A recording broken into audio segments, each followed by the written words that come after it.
এই আমার দেশের ফান্ডিংটা কে করলো? অনেকে মনে করে বিএনপি বড় অঙ্কের টাকা দিয়েছে, অথবা কেউ মনে করে জামাত এখানে ফান্ডিং করছে। কোনো রকম দাবি না, কোনো দাবি ছাড়াই উনি 100টা কম্পিউটার দিবেন আমার দেশকে। দুর্নীতি অন্যায়ের বিরুদ্ধে আমরা সব, এটা কে করলো দেখার বিষয় না। তো আমাদের পলিসি হচ্ছে ন্যায়ের পক্ষে। দর্শক, এই মুহূর্তে আমার সাথে আছেন আওয়ামী লীগ সরকারের আমলে নির্যাতিত, নিপীড়িত এবং মজলুম সাংবাদিক হিসেবে পরিচিত অলিউল্লাহ নুমান ভাই, যিনি যুক্তরাজ্যে বসবাস করছেন, যুক্তরাজ্য প্রবাসীদের বিভিন্ন দাবি দাওয়া নিয়ে কাজ করছেন এবং আমার দেশ এই 5ই আগস্টের পর আমার দেশ নতুন করে প্রকাশ হওয়ার পর থেকে তিনি বাংলাদেশে গিয়ে আমার দেশ নিয়ে কাজ করছেন এবং অনেক অনুসন্ধানী প্রতিবেদন প্রকাশ করছেন। আমরা জানার চেষ্টা করব আমার দেশ নিয়ে। আর অনেকে মনে করে আমার দেশ কার টাকায় চলতেছে, অথবা কে ফান্ডিং করতেছে, অথবা আমার দেশের সম্পাদকীয় পলিসি কি, এই বিষয় নিয়ে আমরা আলাপ করব আমার দেশের বিশেষ প্রতিনিধি নোমান ভাই। আমার দেশ অনেক কোটি কোটি মানুষের প্রত্যাশা নিয়ে আবারও নতুন রূপে, নতুন আঙ্গিকে মাহমুদুর রহমানের নেতৃত্বে আবারও বাজারে আসলো। এই আমার দেশের ফান্ডিংটা কে করলো? অনেকে মনে করে বিএনপি বড় অঙ্কের টাকা দিয়েছে, অথবা কেউ মনে করে জামাত এখানে ফান্ডিং করছে। আসলে বিএনপি জামাত আওয়ামী লীগ বিরোধী, মাহমুদুর রহমানও আওয়ামী বিরোধী। সবাই মনে করতেছে সব মেরুকরণ এক হয়েছে, প্রথম আলোর চেয়ে ভালো পত্রিকা আমাদের হতে হবে, এজন্য সবাই ফান্ডিং করতেছে। এটা যদি বলতেন।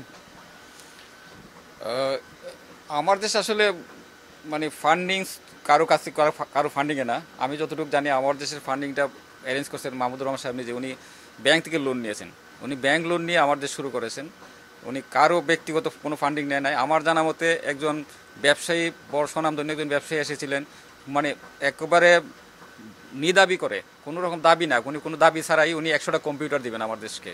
উনি এটা কম্পিউটার অ্যাকসেপ্ট করেন নাই।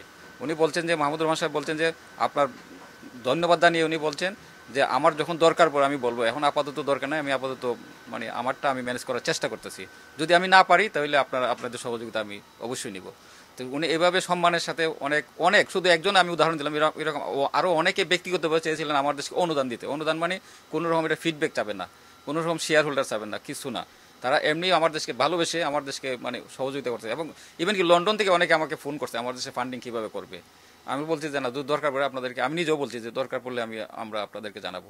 তো মাহমুদুর রহমান সাহেব কারো কাছ থেকে 1 পয়সা ফান্ডিং নেয় নাই, কারো দয়া মানে উনি কখনো বিশ্বাস করেন না। উনি মনে করেন নিজের পায়ে যতটুকু দাঁড়াতে পারবেন ততটুকুই। তো আমি যতটুকু জানি উনি একটা ব্যাংকের সাথে চুক্তি করেছেন এবং ব্যাংক থেকে উনি লোন নিয়ে মানে এটা শুরু করেছেন। এবং বাংলাদেশে পত্রিকা তো বিশাল ব্যাপার সেবা, ফান্ডিং অনেক লাগে, খরচও অনেক। এই যে বিশাল কর্মী বাহিনী এবং প্রিন্টিং এর একটা বিষয় আছে, নিউজ প্রিন্টের দাম বেড়ে গেছে, এগুলো কিভাবে কাভার হবে? ওনার এটা প্রত্যাশা। উনি তো ব্যবসায়ী মানুষ, উনি তো বাংলাদেশে অনেক ব্যবসায় মানে বড় বড় শিল্প প্রতিষ্ঠানে মানে পরিচালনা করতেন। উনি বেক্সিমকুর এমডি ছিলেন, উনি মুন্নুরুতে ডাইরেক্টর ছিলেন, বা এদেশের ডানকান ব্রাদার্সের বাংলাদেশ পরিচালক ছিলেন। তো উনি ব্যবসা মানে জানেন। উনি আমার দেশ এর আগেও মানে 2008 সাল থেকে 12 সাল পর্যন্ত, মানে 13 সালে বন্ধ করে দেওয়ার আগ পর্যন্ত উনি চালাইছেন। তো ওনার দৃঢ় বিশ্বাস যে উনি এই পত্রিকাকে নিজের পায়ে দাঁড় করাতে পারবেন। এই বিশ্বাস থেকে উনি ব্যাংক থেকে মানে লোন নিয়েছেন এবং নিজের পায়ে দাঁড় করানোর জন্য চেষ্টা করতেছেন, মানে কারো ফান্ডিং ছাড়া উনি নিজের। আওয়ামী লীগ সরকারের সময়ে আমার দেশের যে সম্পাদকীয় নীতি ছিল, এখন আওয়ামী লীগ সরকার নেই, সেম সম্পাদকীয় নীতিতে কি কোনো পরিবর্তন আসছে? না, আমার দেশের সম্পাদকীয় নীতি একটাই। সম্পাদক সাহেব সবসময় বলেন আমাদের সম্পাদকীয় নীতি দেশের স্বাধীনতা সার্বভৌমত্ব, দেশের স্বাধীনতা সার্বভৌমত্বের পক্ষে এবং অন্যায়ের বিরুদ্ধে মানবাধিকারের পক্ষে। আমাদের এটা সরকারের যেই থাকুক, যেই দলই হোক। আপনি দেখবেন প্রতিনিধি সম্মেলন হয়েছিল আমার দেশের যে উপজেলা প্রতিনিধিদের সম্মেলন হয়েছে কয়েকদিন আগে, উনি বলে দিয়েছেন যে কোনো দল যদি চাঁদাবাজি করে, সেটা যদি ওই আমাদের ওই রিপোর্টার মানে আমাদের যে করেসপন্ডেন্ট, আমাদের প্রতিনিধি যদি তার নিজের মানে প্রত্যেকের একটা রাজনৈতিক পছন্দের দল হয়ে থাকে, সেটাও যেন নিউজ পাঠায়। উনি বলছে কেউ যদি চাঁদাবাজি করে, যে দলেরই হোক, কেউ যদি অপশাসন করে, দুর্নীতি করে, যে দলেরই হোক, উনি বলছে নিউজ পাঠাই দেবো। আমরা যে দলীয়, আমরা মানে দুর্নীতি অন্যায়ের বিরুদ্ধে আমরা সব, এটা কে করলো দেখার বিষয় না। তো আমাদের পলিসি হচ্ছে ন্যায়ের পক্ষে। এই যে বাংলাদেশে বর্তমানে অরাজকতা চলতেছে, এখন তো আওয়ামী লীগ নাই, আমার দেশের ভূমিকা কি হওয়া উচিত আপনি মনে করেন? আমরা তো আমার দেশের ভূমিকা তো দেখতেই আছেন, বাংলাদেশের যা গড়ে আমরা সবসময় সেটাই। অরাজকতা বলতে যেটা বলছে, আসলে এরকম কোনো অরাজকতা নাই। প্রত্যেকে যার একটা এখন সুযোগ পাইছে দাবির জন্য, দাবি প্রকাশে। দেখা যায় একদিনে 10টা 20টা গ্রুপ চলে আসে রাজপথে তাদের দাবি জানাইতে। মানে এখন একটা মনে করছে যে এটা একটা মানে কোনো রাজনৈতিক সরকার না, এখন আমরা দাবি জানানো শুধু তাদের কাছে কোনো সময় আদায় করে নেই। আসলে যারা এইগুলো করতেছেন এটা যেমন ঠিক না, বা এটা দেখতে একটু অরাজকতা মনে হচ্ছে, কারণ এতগুলো লোকরে কন্ট্রোল করা, বা আগের মতো তো সব পুলিশ গুলি চালাইতে পারে না। আগে তো পুলিশ রাস্তায় মানুষ বেশি হলে গুলি চালায়, তখন গুলি চালানোর নিষেধ আছে, গুলি চালায় না বা টিয়ার গ্যাস ওইভাবে মারে না, তো আগের মতো নির্যাতন করে না, যে কারণে সবাই একটু সাহস পায় রাস্তা চলে আসছে, যে বোঝা যায় যে দেশে একটা অরাজকতা হচ্ছে। আসলে ওইটা আসলে ওই রকম অরাজকতা বলা না, এটা নিজেরা তৈরি করা, মানে ক্রিয়েটিভ। এটা কোনো রাজনৈতিক দাবির কারণে, এটা প্রত্যেকটা গ্রুপে তাদের নিজস্ব দাবির জন্য, কমন ইন্টেনশন না, মানে মানে প্রত্যেক গোটা বাংলাদেশের মানুষের যে একটা স্বার্থ নিয়ে, এরকম স্বার্থ নিয়ে কেউ কিছু না, মানে কেউ নামছে যে আমার কলেজটাকে বিশ্ববিদ্যালয় করতে হবে, কেউ নামছে যে আমার বেতন বাড়াইতে হবে, কেউ আসছে যে আমাকে সরকারি আমার বেসরকারি করে রাখছে, আমাকে সরকারি করতে হবে। তো এটা হলো তাদের ইন্ডিভিজুয়াল, মানে কিছু গ্রুপ অফ ইন্টারেস্ট। বিএনপির সাথে একটু ভুল বুঝাবুঝি দেখলাম আপনাদের প্রথম দিকে। না, আমাদের কারোর সাথে ভুল বোঝাবুঝি নাই।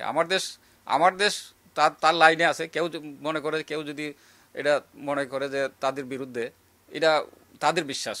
আমার দেশ আমার দেশের লাইনে আছে সবসময়। আমার দেশ একটা পত্রিকা চালাইতে হলে টিম ওয়ার্ক ইম্পর্টেন্ট, টাকা পয়সার পাশাপাশি আমরা দেখলাম মাহমুদুর রহমান নিবেদিত একজন সম্পাদক, যিনি পত্রিকা প্রকাশের আগে আহ্বান জানিয়েছিলেন কর্মীদেরকে তাকে সহযোগিতা করার জন্য 1 বছরের মতো। দেখলাম তার আহ্বানে সাড়া দিয়ে ইউরোপের বিভিন্ন দেশ থেকে প্রতিষ্ঠিত সাংবাদিকরা বিভিন্ন হাউস থেকে সাড়া দিয়ে তার কাছে গেছেন। এই যে এজ এ লিডার হিসাবে, সম্পাদক হিসেবে মাহমুদুর রহমানের কোন গুণের জন্য এই সবাই টাকা পয়সা আশা ছেড়ে দিয়েও কম টাকা পাবেন জেনেও উনার কাছে গেলেন? এটা আসলে ওনার প্রতি একটা বিশ্বাস, আস্থা এবং বিশ্বাস এবং সততা। তার তার আস্থা, বিশ্বাস এবং সততার প্রতি সবার একটা মানে তার প্রতি সবাই আগ্রহ আছে।